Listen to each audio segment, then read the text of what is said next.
嘛是佳人的消息，民进党佳人市长参选人蔡适应的博士论文被指控讲涉嫌抄袭。蔡适应今日有开记者会讲起了写论文的整个过程，强调讲伊的论文真金不怕火。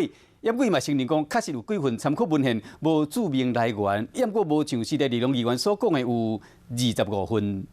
大家非常关心我的博士论文的议题，来听我做一个开箱的说明。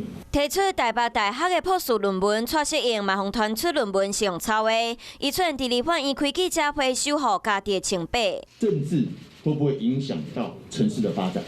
这是当时我在写这个论文我的研究发想，尤其是台湾是个海洋国家，所以说我要告诉大家说，我的论文是真金不怕火炼。讲家己安怎写论文，对上题目到研究结构的过程，强调原创性真悬。我的这些论文的过程当中，也反而影射到我在这一次，就是整个延伸到我这一次参选市长过程当中，我提的4大主轴。其实我提的4大主轴，就是我过去这几年，在我的博士的实证研究过程当中，我的感想。不过时代力量指控论文用抄的，包括25份文献无列出参考文献，结论是用抄的比例高达33%。蔡适应嘛来解说。那后来我自己有发现，我有漏列了许多的参考文献，在我原始的稿件里面有接近300份。